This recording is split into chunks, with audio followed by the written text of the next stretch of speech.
InShot ഉപയോഗിച്ച് video edit ചെയ്യുമ്പം നമ്മൾ എക്സ്പോർട്ട് ചെയ്യുമ്പോൾ സേവ് ചെയ്യുമ്പോൾ ഇതുപോലെ വാട്ടർമാർക്ക് വരുന്നുണ്ട്. അപ്പോൾ വാട്ടർമാർക്ക് എങ്ങനെയാണ് റിമൂവ് ചെയ്യുന്നതെന്നാണ് ഇന്ന് നോക്കാൻ പോകുന്നത്. അപ്പോൾ ഞാൻ ഇത് ഫസ്റ്റ് കാണിക്കാൻ പോകുന്ന ഇൻഷോട്ടിന്റെ വാട്ടർമാർക്ക് സിമ്പിളായിട്ട് റിമൂവ് ചെയ്യാനായിട്ട് നമ്മൾ ഈ ഒരു എക്സ് എന്ന് പറഞ്ഞ ഇവിടെ മേളിൽ കിടക്കത്തില്ല, അത് ക്ലിക്ക് ചെയ്യുമ്പോൾ ഫ്രീ റിമൂവ് എന്ന് പറഞ്ഞു വരും.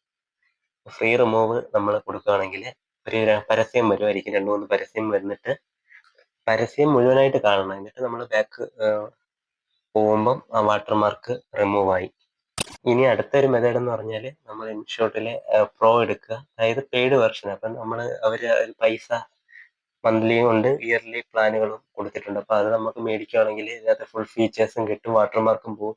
വളരെ അത്യാവശ്യമാണെങ്കിൽ നമ്മൾ മൂന്നാമത്തെ മെത്തേഡ് എന്ന് പറഞ്ഞാൽ ക്രാക്ക്ഡ് വെർഷൻസ് എടുക്കുന്നതാണ്. അതായത് ഫുൾ അൺലോക്ക്ഡ് വെർഷൻസ് ഗൂഗിൾ വഴി നമുക്ക് ഇൻസ്റ്റാൾ ചെയ്തെടുക്കാൻ പറ്റും, ഡൗൺലോഡ് ചെയ്ത് APK. പക്ഷെ അത് നമ്മുടെ റിസ്കിലായിരിക്കണം. ഈ വാട്ടർമാർക്ക് ഇല്ലാതെ എഡിറ്റ് ചെയ്യണമെന്നുണ്ടെങ്കിൽ ഈ ഒരു യുകട്ട് എന്ന് പറഞ്ഞൊരു ആപ്ലിക്കേഷൻ പ്ലേ സ്റ്റോറിൽ നിങ്ങൾ ഇൻസ്റ്റാൾ ആക്കുക. ഇപ്പൊ ഇതിലും ഇൻഷോട്ടിലെ പോലെ തന്നെ അത്യാവശ്യം കാര്യങ്ങളുണ്ട്. ഇതിനകത്ത് ഒരു പ്രത്യേകത എന്ന് പറഞ്ഞാൽ വാട്ടർമാർക്ക് ഇല്ല എന്നുള്ളതാണ്.